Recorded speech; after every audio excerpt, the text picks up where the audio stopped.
Nous faisons escale aujourd'hui au Burkina Faso, le pays des hommes intègres, et plus précisément à Ouagadougou, la capitale. Car c'est ici, dans cette ville, qu'en début août 1983, un jeune capitaine de 34 ans est arrivé au pouvoir et a tout de suite instauré le Conseil national de la Révolution. Un concept à l'époque qui avait l'ambition de combattre la corruption, l'enrichissement illicite et l'impérialisme. Mais 4 ans seulement après sa prise de pouvoir, il fut assassiné par un commando. C'était le 15 octobre 1987, un jeudi. Plus de 20 ans après sa mort, qu'est-il devenu dans la mémoire collective? Et puis, que reste-t-il aujourd'hui de son œuvre? Il, vous l'avez certainement deviné, c'est le défunt président burkinabé Thomas Sankara. Voici la Haute-Volta, aujourd'hui Burkina Faso. Avec une superficie de 274 000 km² que se partagent 14 millions d'habitants, le pays, comme vous le constatez sur cette carte, est coincé entre le Niger, le Mali, le Togo, le Bénin, le Ghana et la Côte d'Ivoire. Ouagadougou, le soleil chante dans la rue. Ouagadougou, moi je veux danser avec toi. C'est donc dans ce pays qui a pour capitale Ouagadougou qu'est né le 21 décembre 1949 Thomas Isidore Noël Sankara. Son père, Sankara Sambo Joseph, de la tribu Peul, gendarme infirmier, né vers 1919, et sa mère, Kinda Marguerite, de la tribu Mossi, née vers 1926, lui inculqueront dès son enfance les valeurs fondamentales de la vie.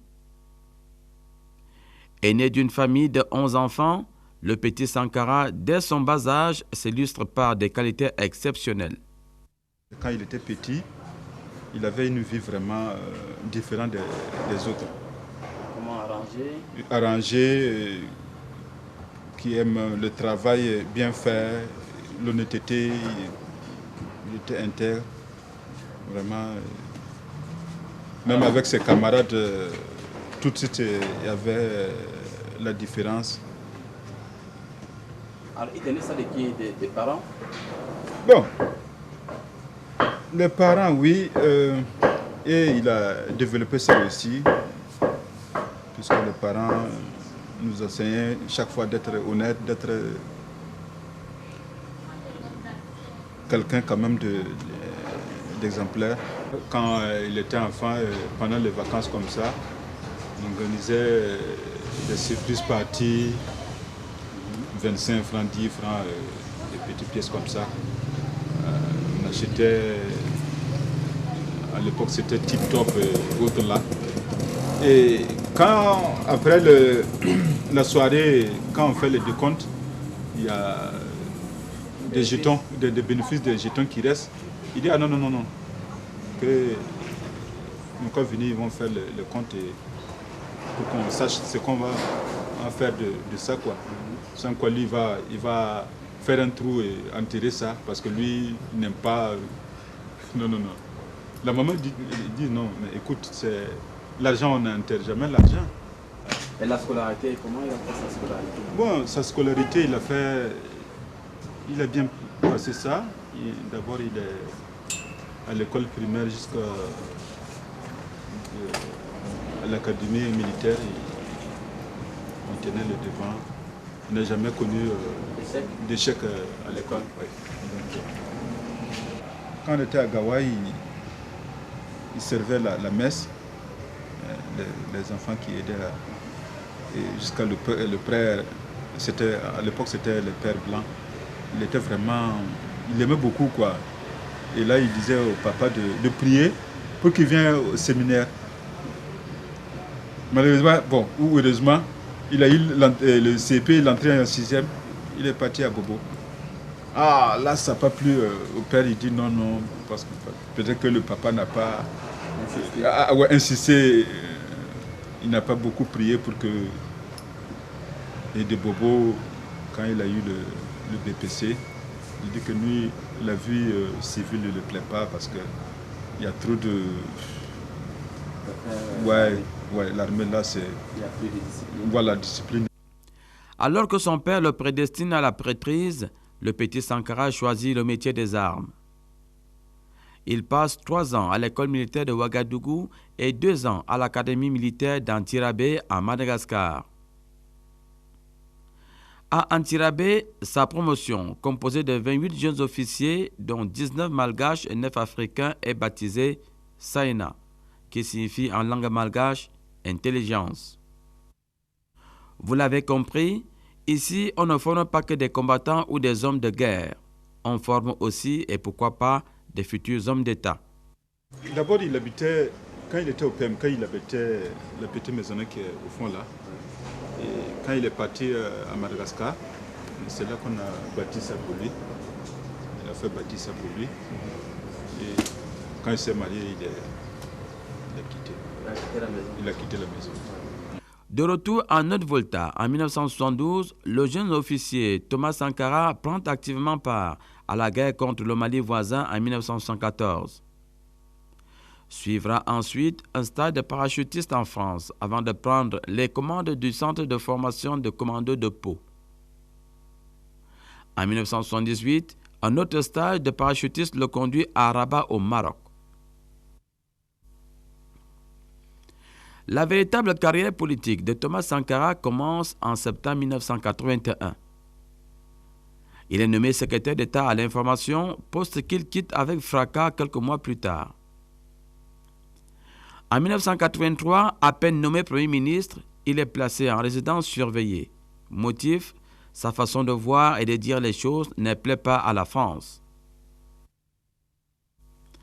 Mais le 4 août 1983, son ami de longue date, Blaise Compaoré, organise un coup d'État et le place au pouvoir. Pour Thomas Sankara, une nouvelle vie commence. Il se fixe pour objectif loger, nourrir, soigner et éduquer son peuple. Parce qu'il veut être un président pas comme les autres, Thomas Sankara prend des mesures jugées salutaires pour le petit peuple, mais inadaptées et spectaculaires pour la bourgeoisie locale. Il baisse son propre salaire des présidents ainsi que ceux des ministres et des hauts fonctionnaires. Il roule en Renault 5 et remplace les Mercedes des membres du gouvernement par des véhicules plus modestes. Il engage une lutte acharnée contre la corruption et les détournements des deniers publics. Il y a ses camarades, ses collègues présidents qui ont donné des biens, il a reversé ça à l'État. Il y a Denis Sassou Nguesso qui lui a donné une voiture, il a mis ça à parc de l'État. Kadhafi lui a donné une voiture et tout ça, il a. Et même quand il part, il reçoit certaines sommes d'argent. Il reverse ça. Et c'est quelqu'un qui n'aime pas les dons, quelque chose. Non. S'il voit que quelqu'un est en train de se dépouiller de ce... Non, là vraiment, ça ne lui plaît pas. Dans la foulée, il change le nom du pays. La Haute-Volta, nom hérité de la colonisation, devient alors Burkina Faso, qui signifie le pays des hommes intègres. En même temps qu'il réhabilite la femme burkinabé, Thomas Sankara interdit les syndicats et les partis politiques. Et dans toutes ses interventions, il fustige et dénonce les maux qui minent son peuple et son pays. La révolution est victoire. L'échec appartient à la réaction et à la contre-révolution. Camarades, l'impérialisme, le néocolonialisme, les élèves réactionnaires, les élèves indisciplinés et paresseux, les professeurs carents, les vomissures de la contre-révolution, les vipères qui s'infiltrent dans nos écoles, les pentades orgueilleuses, les hiboux au regard gluant, l'anarcho-syndicalisme, la petite bourgeoisie affolée. À bas, à bas, à bas. Il ne s'agit pas ici de slogans creux et évasifs. Thomas Sankara semble avoir bien pensé sa révolution tant au niveau des structures que du discours. Les grandes lignes de la révolution burkinabé, d'abord, c'était de mettre le peuple au centre du débat. Mettre le peuple au centre du débat, c'est rendre le peuple responsable de son propre avenir à travers sa participation. Ce qui fait qu'on avait une révolution démocratique et populaire, c'est-à-dire que le peuple participait à la révolution. Ça, c'était une grande ligne de la révolution. Une des secondes grandes lignes de la révolution a été l'implication des paysans dans la révolution. Vous savez que par principe, les gens, quand on parle de révolution, on voit surtout les ouvriers, le prolétariat. Mais dans le contexte burkinabé, jusqu'à nos jours, on sait que 80% des Burkinabés vivent en milieu rural, sont des paysans. Donc il fallait donner la place aux paysans dans cette révolution. Donc il faut dire que ça, c'était quand même une grande ligne et une particularité de la révolution du Burkina Faso. Entre autres grandes lignes encore, on peut avoir la lutte contre la corruption et l'assainissement des finances publiques à travers la gestion des biens publics. Vous aviez également, dans les grandes lignes de la révolution, la promotion de la femme. Parce que le contexte culturel et social relevait la femme à un rang qui ne permettait pas l'épanouissement de la femme. Et la révolution avait mis un accent sur la formation et l'émancipation des femmes burkinabées. Toujours sur le plan national, parce qu'il faut dire que la révolution burkinabé avait les lignes directives nationales et les lignes directives africaines et internationales. Et il y avait aussi, sur le plan des politiques publiques, l'habitat et le logement. Il fallait faire en sorte que chaque Burkinabé puisse avoir un logement décent. Il fallait faire en sorte que chaque Burkinabé, dans le cadre des politiques publiques, puisse avoir droit à la santé. C'est ce qui avait donné naissance au poste de santé primaire, la santé pour tous. Et au plan africain? Au plan africain, il faut dire que Thomas Sankara s'est mis dans la lancée des Nkrumah et des Lumumba. C'est-à-dire qu'il ne voyait pas l'Afrique sans l'unité de l'Afrique. Il ne voyait pas l'Afrique sans le panafricanisme. Ce qui fait que, hors du Burkina, la lutte de la révolution du Burkina Faso, c'était une lutte panafricaine. Et au plan international? Au plan international, c'était un appui, une solidarité à tous ceux qui sont opprimés, tous ceux qui vivent l'injustice à travers le monde. C'est dans cet esprit que Thomas Sankara a toujours fustigé la position de l'Israël par rapport à la Palestine. C'est dans cet esprit que Thomas Sankara a toujours fustigé le régime de l'apartheid. C'est dans cet esprit que Sankara a supporté les révolutions du Nicaragua avec le camarade président Daniel Ortega qui est revenu au pouvoir actuellement. C'est dans le même esprit que Thomas Sankara était en solidarité avec Cuba et bien d'autres peuples qui luttaient pour leur autodétermination, pour leur dignité. Pour réaliser ce vaste programme révolutionnaire, certaines structures sont créées au sein du CNR, le Conseil national de la Révolution. Les grandes structures du Conseil national de la Révolution, il faut dire d'abord qu'il y avait le gouvernement du CNR qui se réunissait à travers le Conseil des ministres. Ensuite, il y avait les structures populaires. Il y avait le secrétariat général des structures populaires des comités de défense de la Révolution. Dans ça, ce qu'on appelait les structures populaires, vous avez le mouvement pionnier qui était vraiment à la base. Vous aviez les CDR qui étaient composés de jeunes hommes et de jeunes femmes, et pour la plupart adolescents ou bien jeunes adultes, qui étaient formés militairement et idéologiquement pour défendre la révolution. Vous aviez l'Union nationale des femmes du Burkina, vous aviez l'Union nationale des paysans du Burkina et vous aviez aussi l'UNAP qui était l'Union nationale des anciens du Burkina.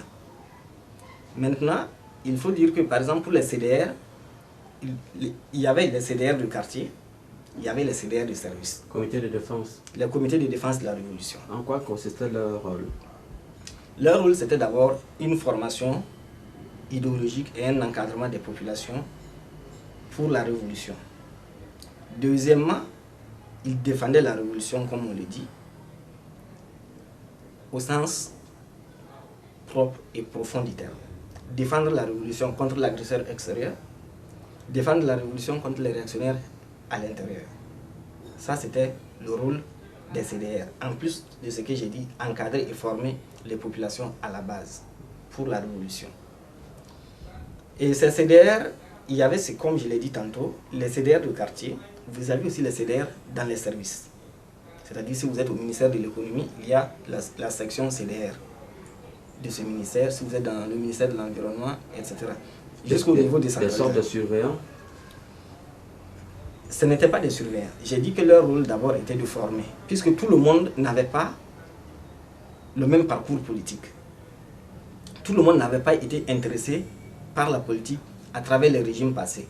Si bien qu'il y en avait pour lesquels il fallait une formation, pour qu'ils comprennent ce que c'est que la révolution, afin de les amener à adhérer à la révolution. Maintenant, si on dit défendre la révolution, c'était faire en sorte que puisqu'il y avait aussi ceux qui avaient une formation politique, mais qui n'était pas une formation politique révolutionnaire, je parle notamment des libéraux. Et il fallait défendre la révolution vis-à-vis des libéraux qui n'allaient pas et qui ne manquaient pas aussi l'occasion de dire du mal de la révolution pour décourager ou bien donner une mauvaise information à ceux qui n'avaient pas une formation politique. Donc en ce sens, au niveau national et interne, les CDR avaient pour rôle de défendre la révolution, pas en dénonçant les gens souvent, mais en ayant des débats contradictoires avec les libéraux. Aussi bien dans les services que dans les quartiers. C'est pour ça que sous la révolution, il y avait ce qu'on appelait les veillées débats. Les veillées débats, c'était des rencontres publiques ouvertes où il y avait le débat d'idées, le débat politique, le débat idéologique. Maintenant, si on revient à votre notion que moi je vais mettre entre guillemets de surveillant, c'est le fait que les gens disent les CDR dénonçaient les gens. Oui, les CDR dénonçaient les gens parce que dans un service, dans un quartier, si un monsieur ou bien une dame, à travers son comportement, son langage, on se rend compte qu'il a des positions qui sont contre la révolution, il devient à ce moment un réactionnaire. Parce que, vous savez, dans toutes les révolutions du monde, il y a les révolutionnaires et il y a les réactionnaires. Les révolutionnaires et les ennemis de la révolution. Ça, c'est connu. Mais de prime abord, le CDR ne disait pas, lui, c'est un réactionnaire. C'est à travers ton comportement, le langage que tu tiens, dans ton quartier ou bien dans ton service, que finalement, le comité de défense de la révolution pouvait dire X est réactionnaire ou bien X n'est pas réactionnaire. Le discours et le programme politique de Thomas Sankara séduisent les Burkinabés.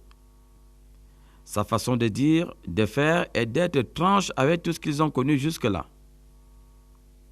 Jamais dans toute l'histoire du Burkina Faso, un président de la République n'aura été aussi convaincant et proche d'eux. Plusieurs éléments expliquent l'adhésion du peuple à la révolution démocratique et populaire du Burkina Faso. Dans un premier temps, il faut le dire, il faut dire que l'aura de l'homme, Thomas Sankara, parce qu'il a fait ses preuves avant d'être président.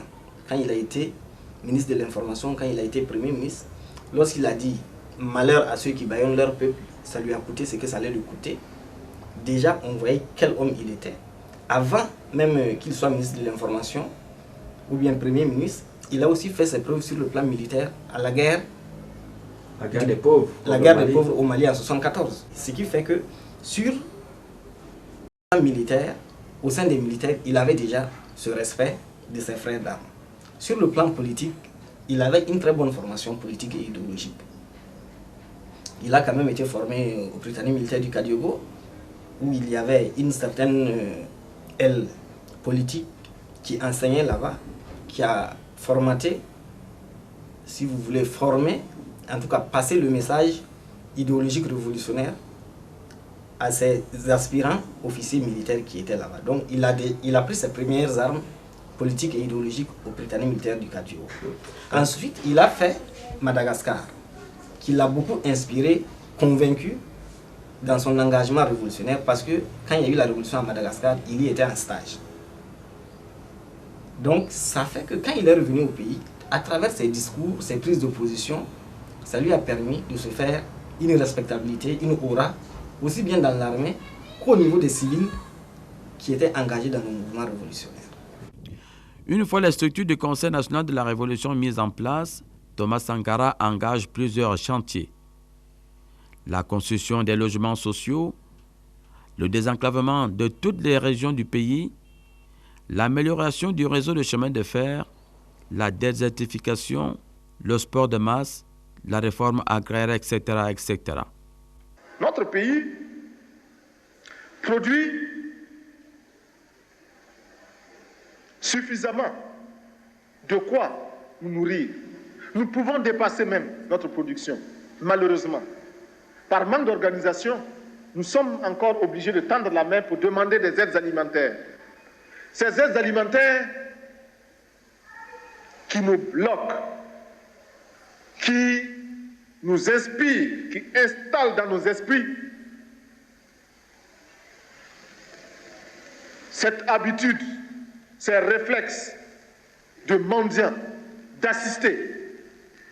Nous devons mettre de côté ces aides par notre grande production. Il faut réussir à produire plus. Produire plus. Produire plus parce que il est normal que celui qui vous donne à manger vous dicte également ses volontés. Ne consommons que ce que nous contrôlons.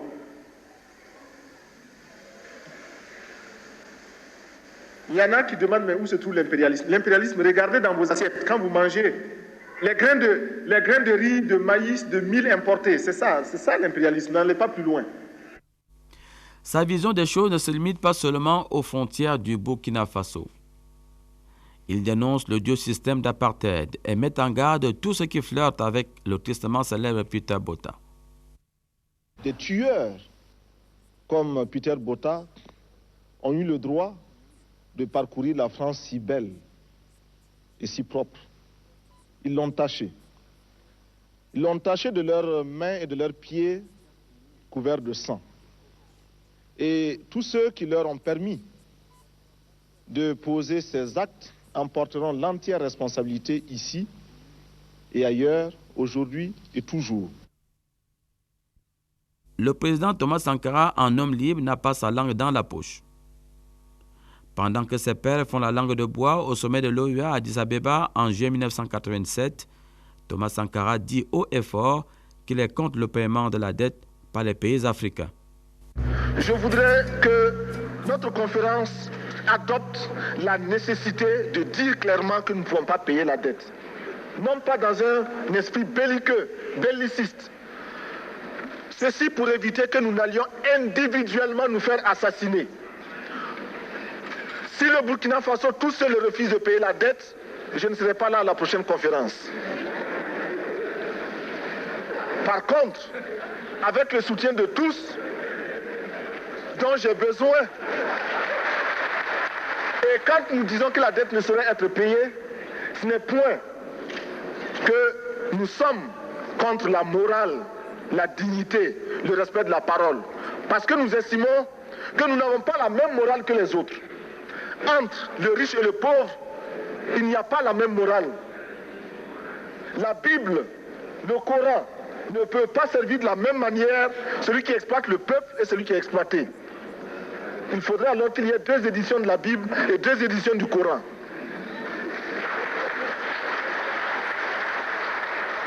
Chers frères, avec le soutien de tous, nous pourrons faire la paix chez nous. Nous pourrons également utiliser ces immenses potentialités pour développer l'Afrique, parce que notre sol, notre sous-sol sont riches. Nous avons suffisamment de bras et nous avons un marché immense, très vaste, du nord au sud, de l'est à l'ouest. Nous avons suffisamment de capacités intellectuelles pour créer, ou tout au moins prendre la technologie et la science partout où nous pourrons les trouver. Monsieur le Président, faisons en sorte que nous mettions au point ce front uni d'Addis Abeba contre la dette. Faisons en sorte que ce soit à partir d'Addis Abeba que nous décidions de limiter la course aux armements entre pays faibles et pauvres. Les gourdins et les coutelas que nous achetons sont inutiles. Faisons en sorte également que le marché africain soit le marché des Africains. Produire en Afrique, transformer en Afrique et consommer en Afrique. Produisons ce dont nous avons besoin et consommons ce que nous produisons au lieu d'importer. Le Burkina Faso est venu vous exposer ici la cotonnade produite au Burkina Faso, tissée au Burkina Faso, cousue au Burkina Faso pour habiller les Burkinabés. Ma délégation et moi-même, nous sommes habillés par nos tisserands, nos paysans. Il n'y a pas un seul fil qui vienne de l'Europe ou de l'Amérique. Je ne fais pas un défilé de mode, mais je voudrais simplement dire que nous devons accepter de vivre africain. C'est la seule façon de vivre libre et de vivre digne. Je vous remercie, Monsieur le Président. La patrie ou la mort, nous vaincrons. Au plan intérieur et après 4 ans d'expérience révolutionnaire, des fissures et des tensions se font jour au sein du Conseil national de la Révolution. Thomas Sankara est de plus en plus seul. Je me retrouve un peu comme un cycliste qui grimpe une pente raide, qui a à gauche, à droite des précipices. Il est obligé de pédaler, de continuer de pédaler, sinon il tombe. Alors pour rester moi-même et pour me sentir moi-même, je suis obligé de continuer dans cette lancée-là. Lors du 4e anniversaire de la Révolution, le 4 août 1987 à Bobo-Dioulasso, Thomas Sankara reconnaît quelques erreurs. Et 20 ans après, ses fidèles font une autocritique sans complaisance de la révolution burkinabé. Il y a d'abord ce que les gens ont appelé l'exagération des CDR. Le comité de défense. Le comité de défense de la révolution. Il y a eu... Qui, au lieu de former, ont commencé à dénoncer, à faire de la délation. Ils ont formé, ça il faut le reconnaître. Il y a eu de la délation, ça aussi il faut le reconnaître. Il y a aussi les tribunaux populaires de la Révolution que beaucoup de gens n'appréciaient pas. Les règlements de compte. Les tribunaux populaires de la Révolution étaient tout sauf des règlements de compte. Tous ceux qui sont passés aux tribunaux populaires de la Révolution, qui étaient innocents, c'est-à-dire qui avaient été accusés à tort, devant le tribunal, impartial et équitable, ils ont été relaxés. Ceux qui avaient fait vraiment des détournements de fonds publics, de deniers publics, ont été condamnés. Il y a eu le fameux licenciement des enseignants, qui a beaucoup plus chauffé les esprits. Qui n'a pas été apprécié du tout. Qui n'a pas été apprécié du tout, à cause surtout des effets collatéraux de ce licenciement. Parce que vous prenez un père de famille, il a quand même derrière lui beaucoup de personnes. La famille africaine. La famille africaine. Il y a eu cela. Il y a aussi eu les dégagements et les suspensions, qui n'ont pas été faciles. Et il y a aussi eu des camarades révolutionnaires qui ont commencé le 4 août 1983 pour des raisons de lutte interne entre les groupuscules communistes qui ont été mis de côté par la suite. Donc tout ça, c'était un ensemble d'éléments qui faisait que Sankara avait dit il faut faire halte pour réfléchir avec le peuple. Faire un pas avec le peuple, c'est mieux que de faire 10 pas sans le peuple. C'était dans cette logique que le 4 août 1987 était un discours bilan qui permettait à la révolution, à commencer par les premiers responsables de la révolution et tous les mouvements révolutionnaires, les structures de défense de la révolution, les structures populaires, ensemble avec les dirigeants de la révolution, de s'asseoir pour regarder jusque-là qu'est-ce que nous avons fait, qu'est-ce qui est apprécié, qu'est-ce qui n'est pas apprécié. Ce qui n'est pas apprécié, pourquoi on ne l'apprécie pas, comment est-ce que nous devrons procéder pour avoir le peuple avec nous et avoir moins de mécontentement au sein du peuple. Malheureusement, il était déjà presque seul. Malheureusement, justement, c'est là où je rebondis sur une de vos questions qui était de savoir pourquoi le 15 octobre 1987. Je vous l'ai dit tantôt, la révolution démocratique et populaire, comme son nom l'indique, elle était vraiment démocratique au niveau politique parce qu'on avait plusieurs groupes communistes, des partis communistes, ou bien en tout cas d'obédience communiste qui étaient membres de la RDP. Il se trouve que ces différents groupes, chacun tirait la couverture de son côté à travers différents agissements. Ça fragilisait la révolution.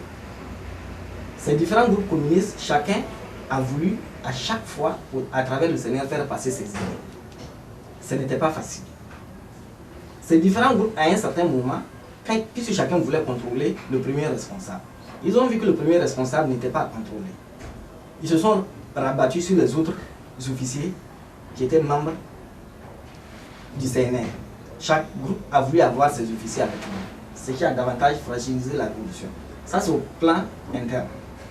Au plan international, je vous l'ai dit, la visée panafricaniste de Thomas Sankara dérangeait certains chefs d'État qui ne l'entendaient pas de cette oreille. La visée internationale révolutionnaire de Thomas Sankara dérangeait l'impérialisme, à commencer par la France. Et en novembre 86, novembre-décembre, je crois, 86, quand François Mitterrand est venu au Burkina Faso, Sankara a fustigé le fait que la France, qui se dit la terre des droits de l'homme, le berceau des droits de l'homme, reçoive sur son sol Peter Botha, qui n'était ni plus ni moins que le premier responsable du régime de l'apartheid en Afrique du Sud. Sankara l'a condamné vertement à François Mitterrand. Il a également condamné le fait que la France reçoive sur son sol Jonas Savimbi de l'UNITA, qui ensanglantait l'Angola. Est-ce qu'il n'a pas été un peu naïf, Thomas Sankara? Sankara était un homme de conviction, un révolutionnaire et un pragmatique. Quand vous voulez faire la révolution, vous ne le faites pas en calculant. Ça, c'était la logique du président Thomas Sankara. Les gens ont dit il a été naïf, il a été spontané. Moi, j'ai dit bon, ceux qui disent qu'il a été spontané, il n'y a pas une seule décision du CNR que les gens disent être spontané qui n'a pas payé ses fruits. Naïf, oui, parce que au CNR, il y avait des gens qui n'étaient pas des révolutionnaires, c'était des opportunistes. Sur le plan international, il y a eu de la naïveté parce que le CNR, Sankara et les autres révolutionnaires convaincus ont collaboré avec des gens qui n'étaient pas des révolutionnaires, c'était des révolutionnaires de mode, c'était des révolutionnaires de slogan. Ils n'étaient pas des révolutionnaires dans l'âme. À ce niveau, je concède avec vous qu'il y a eu de la naïveté. Mais permettez aussi à ces gens qui étaient des révolutionnaires convaincus qu'il n'y avait pas un instrument pour mesurer la conviction révolutionnaire de X ou bien de Y. Ce n'est qu'avec le temps qu'on se rend compte, et ça, il s'en est rendu compte.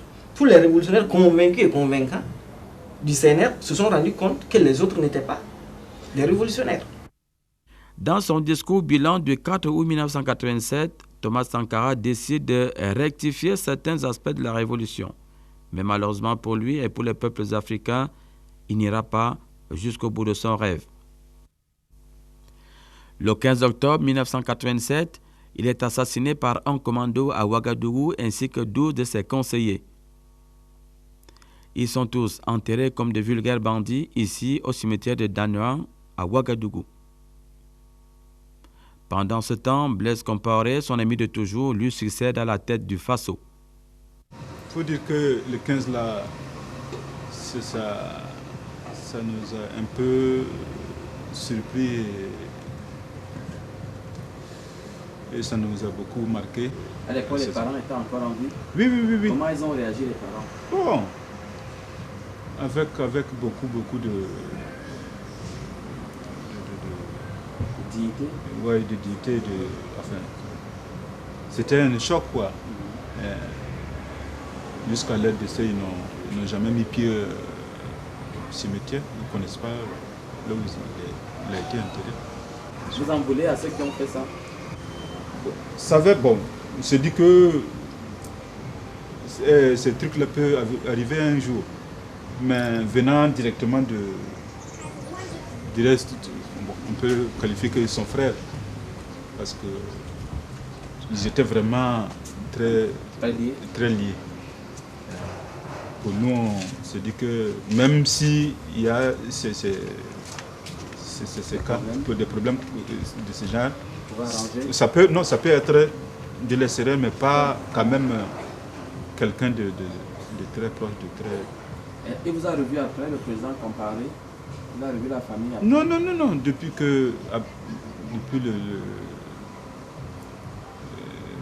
le décès, ouais, il n'a jamais mis pied ici. Alors qu'il venait souvent? Souvent, avec le vieux, ils mangeaient ensemble, ils discutaient ensemble. Il y a des choses même que souvent, Thomas même ne raconte pas ça. Mais lui, quand il vient, il appelle le papa dedans. À deux, voilà, il y a ceci, c'est là. Mais avec Thomas, lui, il garde toujours le silence, le secret. Mais avec Blaise, c'est... C'était son fils? Oui, c'était son fils.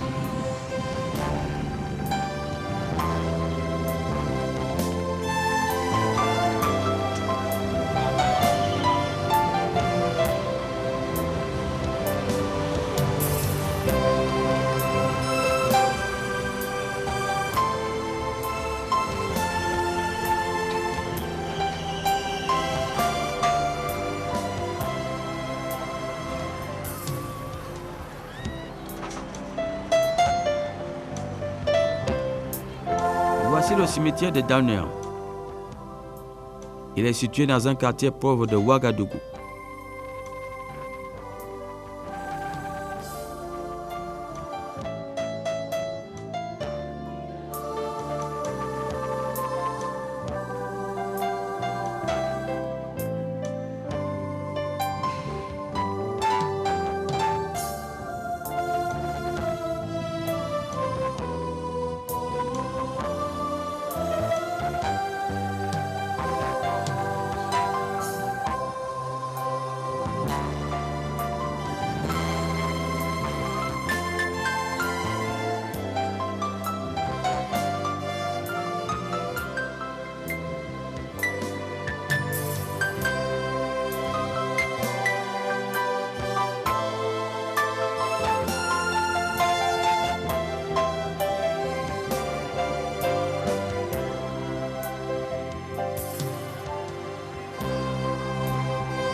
Accompagné de ses 12 disciples, c'est ici que le capitaine-président du Faso, Thomas Isidore Noël Sankara, repose sans Kara ni couronne depuis la nuit du 15 octobre 1987.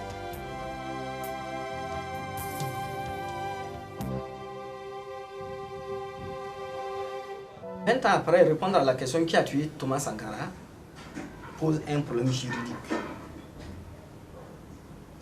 Parce que les témoins, il y a eu un seul témoin survivant du 15 octobre qui ne vit plus au Burkina Faso. Pour que ce monsieur, lui, il peut dire ceux qui sont venus tirer. Mais il faut qu'on lui accorde le maximum de sécurité pour qu'il puisse faire ce témoignage. Ça, c'est sur la base des faits. Et où? Personne ne sait où il vit. Moi, je vous parle, je ne sais pas où Alouna Traoré vit. On a tous lu dans les ouvrages, après le 15 octobre, qu'il a été le seul, il a témoigné dans plusieurs ouvrages, mais aucun auteur de ces ouvrages n'a dit il vit dans tel pays, c'est tant mieux comme ça pour sa sécurité. Donc je dis, le témoignage direct, c'est difficile. Il y a eu un seul survivant, il ne vit pas au pays, pour des raisons de sécurité, je ne crois pas qu'il soit prêt à venir en tout cas témoigner au Burkina pour dire c'est telle et telle personne qui était venue. Maintenant, sur le plan des rapprochements, il faut dire que s'il y a eu des exécutants, il y a eu des concepteurs du 15 octobre. C'est là où ça pose problème. Si on ne peut pas savoir qui étaient les exécuteurs, on peut supposer qui étaient les concepteurs. À commencer par ceux qui ont bénéficié du 15 octobre. Okay. Depuis le 15 octobre, il y a un seul président au Burkina Faso. Donc, si on va sur cette base, et les actes qui ont été posés font que tout le monde ne peut dire que c'est le président qui a bénéficié, qui a été mis en place après le 15 octobre, qui est responsable de l'assassinat de Thomas Sankara. Je dis bien responsable, mais pas exécutant. Parce que si vous n'êtes pas d'accord avec la mort du président Thomas Sankara, vous n'acceptez pas prendre le pouvoir qui vient de sa mort. C'est sur cette base que beaucoup de personnes disent qu'il est responsable. Maintenant, est-ce qu'il est responsable de conception? Est-ce qu'il est responsable d'exécution? Personne ne saura. Ou bien est-ce que quand les gens disent qu'il est responsable, il est vraiment responsable? Il aurait fallu justement ce tribunal de vérité, de justice, qui va amener à la réconciliation des cœurs. Les gens ne veulent pas de ça. Ça fait que chacun va de ses suppositions. Des rumeurs les plus simples aux rumeurs les plus folles. Moi, j'analyse la chose de façon vraiment objective et intellectuelle. Parce que si vous venez dans ma maison, vous volez une chaise et que je retrouve ma chaise avec X, et je sais que c'est ma chaise, et vous reconnaissez aussi que c'est ma chaise, eh bien ce X qui tient ma chaise, ou bien il vous a demandé de venir prendre ma chaise, ou bien c'est même X qui est venu prendre ma chaise. Mais comme je n'étais pas là pour savoir qui a pris ma chaise, ça pose un problème, je ne peux que supposer. Est-ce que vous êtes prêt à pardonner? Le pardon.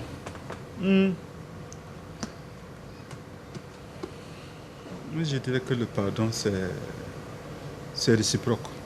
D'abord, que le fautif, le pécheur reconnaît son péché, qu'il le confesse, et que celui qui a offensé, l'offensé aussi, en ce moment, l'offensé peut lui pardonner. Mais je te pardonne. Qu'est-ce que je t'ai fait et puis tu me pardonnes? Il faut que je sache d'abord ce que tu m'as fait pour que je te pardonne. N'est-ce pas? C'est ça aussi. Donc le pardon, ça c'est quelque chose à revoir. Si le pardon reste à construire, la mémoire de Thomas Sankara, quant à elle, n'a pas été rangée comme c'est très souvent le cas dans les tiroirs de l'oubli.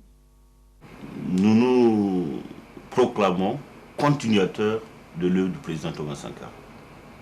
Et nous avons formé un parti politique qui s'appelle l'Union pour la Renaissance Mouvement Sankariste depuis 2000, dans un contexte de l'assassinat du journaliste Norbert Zongo. En 1998, je crois que le monde entier se souvient de la lutte menée par le peuple burkinabé pour réclamer vérité sur l'assassinat de ce journaliste et éventuellement, dans la même lutte, vérité sur l'assassinat du président Thomas Sankara et de tous les 10 fils du Burkina Faso tombés sous les balles meurtrières ou assassinés d'une manière ou d'une autre. Donc c'est une lutte contre l'impunité qui s'était engagée et c'est dans ce contexte que le parti politique est né.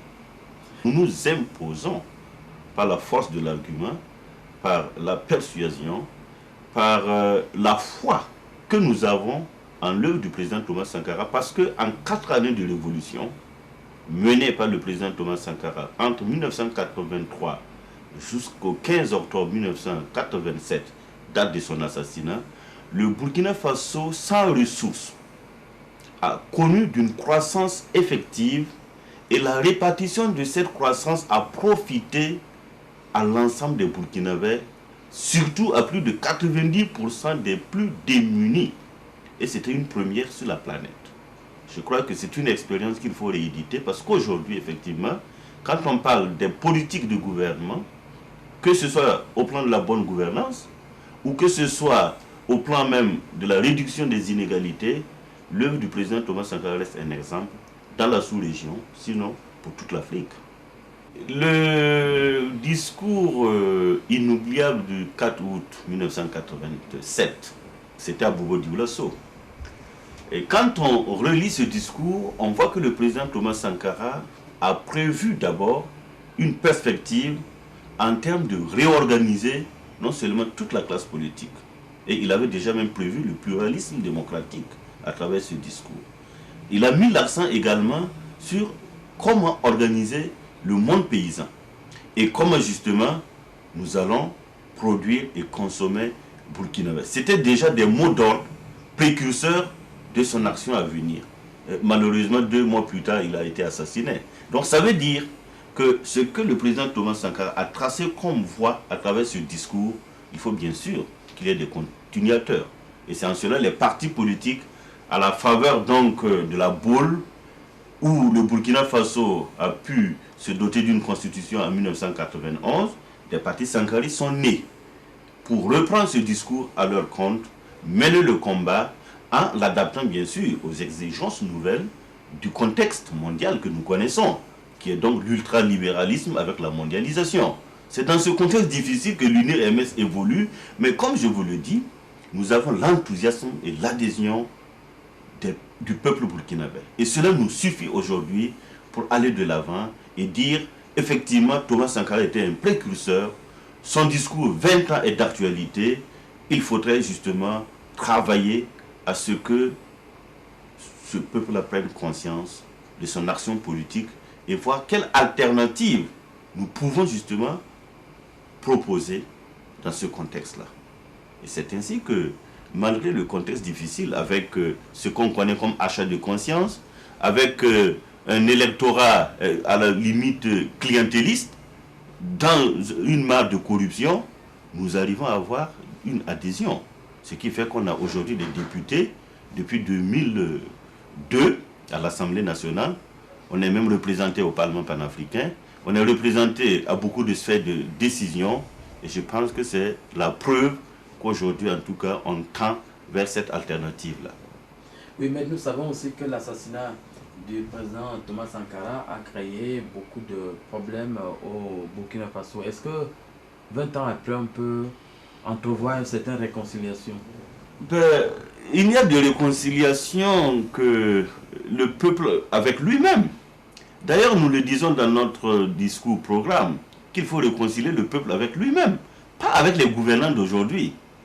Mais pour que ce peuple se réconcilie, il faudrait que ce peuple prenne d'abord conscience qu'il n'a intérêt que dans la justice sociale, qu'il n'a intérêt que dans l'intégrité. C'est la source de notre fierté et de notre dignité. Toute chose que le président Thomas Sankara a défendue au péril de sa vie et qui constitue aujourd'hui les valeurs cardinales pour construire une Afrique nouvelle. Je pense qu'il y a des hommes comme Lumumba, comme Kwame Nkrumah, comme Nelson Mandela, qui ont travaillé à cela. Et aujourd'hui, Thomas Sankara reste également une espèce d'icône pour avoir effectivement défendu ces valeurs au prix de sa vie. Mais la question qui reste, c'est que au niveau du Burkina Faso, le pouvoir s'est enraciné et a transformé les structures de l'État d'exception en structures démocratiques. Donc il faudrait travailler 20 ans après à ce que ce peuple-là se remémore de l'œuvre du président Thomas Sankara. Vous savez bien qu'après son assassinat, le président Blaise Compaoré a essayé par tous les moyens d'effacer son image. Même les photos du président Thomas Sankara, on n'en trouvait pas. Vous savez, au début, pour aller se recueillir, même sur la tombe du président Thomas Sankara, c'était la croix et la bannière. Mais vous savez qu'on ne peut pas cacher le soleil d'une main. Thomas Sankara est présent comme le soleil qui se lève. Et aujourd'hui, 20 ans après, d'ailleurs c'est l'occasion pour l'ensemble des sankaristes de l'humanité de commémorer donc ces 20 ans dans l'introspection et dans la recherche à travers son action d'une synergie qui nous permettrait de concrétiser nos actions politiques. C'est pour vous dire que cette réconciliation, la question que vous avez posée, commence justement à naître parce que le peuple a pris conscience que cet homme était venu pour le défendre. Cet homme était venu non pas pour le spolier, mais pour lui rendre véritablement justice. Donc la réconciliation passe d'abord par la réhabilitation du président Thomas Sankara. Et réhabiliter le président Thomas Sankara, c'est rendre justice au peuple burkinabé et au peuple africain, entre autres en trouvant la vérité sur son assassinat. Et cela est très important pour nous également, partis ou associations politiques qui se réclament de son idéal. À propos de la vérité, est-ce qu'il y a une action qui a été intentée? Bien sûr. Bien sûr qu'une action a été intentée parce qu'après son assassinat, la famille du président Thomas Sankara a été suffisamment meurtrie, apeurée, terrorisée et a été obligée de s'exiler.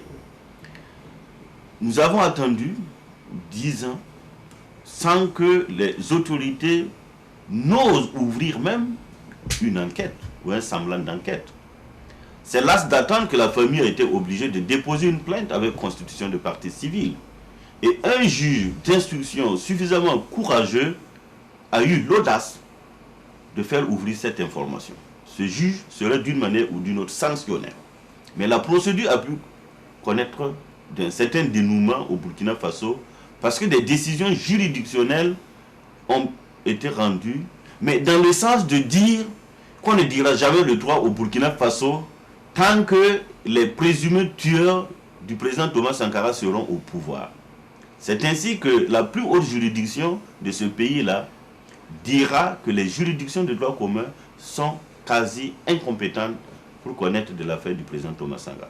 Donc il n'y avait plus de voie que de s'adresser au comité des droits de l'homme de l'ONU, ce que le collectif des avocats a fait. Et ce collectif a... Vous en faites partie. Ah, bien sûr, j'en fais partie avec d'autres confrères de la sous-région en Afrique, tout comme au Canada, en France. Donc ce sont des avocats qui spontanément ont accepté de prendre ce dossier-là. Et ce collectif s'est battu auprès du comité des droits de l'homme des Nations Unies pour obtenir, quelques années après, une décision qui reconnaît que l'État burkinabé est coupable de violation des droits humains dans l'affaire Thomas Sankara et a recommandé à l'État burkinabé de faire en sorte que dans cette affaire, il y ait une enquête impartiale. Une enquête impartiale dans toutes les constitutions du monde, c'est le b.a.-ba. Mais demander qu'on ouvre au moins une information, ce n'est pas un crime. Mais voilà que le président Blaise Compaoré, qui est au pouvoir, s'empressera de dire, écoutez, en lieu et place d'une procédure judiciaire équitable, je propose quelques francs à la famille. Naturellement que c'était une insulte. C'était combien? Ben, ça tourne autour de 43, moins de 50 millions de francs CFA. Convertissez en euros et vous verrez. Et la famille a accepté? Ah, bien sûr que non, je dis que c'est même une insulte pour la famille. Ce n'est pas ce qui intéresse la famille. C'est mal connaître la famille du président Thomas Sankara. Parce que quand nous parlons d'intégrité, l'intégrité de l'homme, il est mort, vous le savez bien, sans avoir laissé le seul immeuble dans ce pays-là. Thomas Sankara n'a laissé à la postérité que son ardeur, son amour au travail. Il n'a laissé à la postérité que la rigueur, la gestion saine, la bonne gouvernance et sa soif pour la justice. Il n'a laissé que quelques vieilles guitares et son vélo de course sur lequel on le retrouvait arpentant donc les rues de Ouagadougou pour amener la jeunesse justement à aller au charbon, dans le travail, pour que nous construisions le Burkina Faso de nos propres mains. C'est ce qu'il nous a légué. Donc vous comprenez que ce n'est pas une affaire d'argent qui intéresse aujourd'hui Mme Sankara ou ses enfants. Mais je vais dire là que cette décision du Comité des droits de l'homme de l'ONU, en réalité, donnait raison à la famille Sankara et au collectif des avocats et au peuple burkinabé qui ne demande que la vérité. Et pour aboutir à la vérité dans un état de droit, c'est la justice. On demande simplement la justice, mais dites-nous qui a fait quoi et pourquoi, quels sont les mobiles du crime. Mais malheureusement, au stade d'aujourd'hui, l'État burkinabé n'entend véritablement pas, tout comme dans d'autres dossiers, comme l'affaire Nobel Zongo. L'État burkinabé ne veut pas du tout qu'on en parle dans les arcanes de la justice. Toute vérité n'est pas bonne à dire. Mais toute vérité est bonne pour l'humanité et pour la postérité. La vérité est inhérente à la dignité humaine. C'est ma conviction. Celui qui n'aime pas la vérité et qui veut être menteur, vivrait du mensonge, de la malhonnêteté. Et je pense qu'aucun peuple du monde n'aspire à cela. Est-ce qu'il n'y a pas d'espoir aujourd'hui pour que ce dossier aboutisse? L'espoir réside en la combativité du peuple burkinabé. C'est ce combat qui fera en sorte qu'un jour on aboutira à la vérité. Il faut attendre que ce pouvoir s'efface. Aussi longue sera la nuit, viendra le jour. Et puis j'ai lu dans un journal cette semaine, on disait il ne faut pas enterrer un cadavre et puis laisser les pieds. En laissant les pieds oui. dehors. Tout à fait. Oui. Ça veut dire que pour faire les choses, il faut bien les faire. Oui. Et ça n'a pas été bien fait. Ben, ça dépend du contexte dans lequel on se situe et comment on interprète ce proverbe. Vous savez, il y a des cadavres qu'on ne peut pas enterrer. Lumumba est mort, je ne sais pas où est-ce qu'on l'a enterré. Mais aujourd'hui, il plane sur toute l'Afrique. Thomas Sankara également, c'est pareil. Il plane sur toute l'Afrique, son fantôme plane sur toute l'Afrique. Donc, il ne s'agit même pas de pieds. Il s'agit de l'image d'un homme, de l'exemple d'un homme. Et je pense qu'aujourd'hui, ceux qui ont eu la chance quand même de connaître cet homme dans son action politique, que ce soit son discours à l'ONU sur la dette, que ce soit ses prises de position pour les peuples opprimés en Afrique, que ce soit sa lutte effrénée contre la pauvreté et la misère en Afrique, mais je pense qu'aujourd'hui, le président Thomas Sankara ne peut pas être enterré. Et il ne le sera jamais. Est-ce que la jeunesse burkinabé aujourd'hui adhère à ce discours? Mais bien sûr, bien sûr. La jeunesse burkinabé, qui est la plus nombreuse, et la jeunesse consciente, qui refuse la manipulation, qui refuse la pitance, la main tendue, cette jeunesse-là se retrouve non seulement en l'action du président Thomas Sankara, mais ce qui est encore extraordinaire, c'est que le rejet du système à travers cette jeunesse se manifeste par son mépris affiché vis-à-vis du pouvoir, à telle enseigne que cette jeunesse même refuse de prendre des cartes d'électeurs. Et ils sont les plus nombreux aujourd'hui à ne plus s'intéresser à la chose politique. La chose politique est devenue, par dépit pour la jeunesse, un instrument en réalité d'oppression. Ce qui fait que quand on regarde par exemple nos chiffres, nos statistiques, ben, sur 14 millions d'habitants, combien ont des cartes d'électeurs? Combien? Il y en a moins de 3 millions.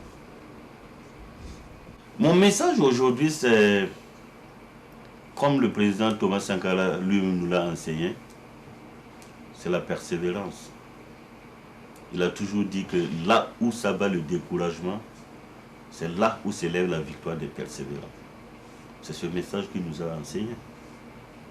Ça veut tout dire. Ça veut dire que dans ce contexte que vous avez dépeint tout à l'heure, où nous rencontrons les 1001 difficultés, il n'y a pas de répit. On ne peut pas déposer les armes. Il faut mourir comme Che Guevara peut-être.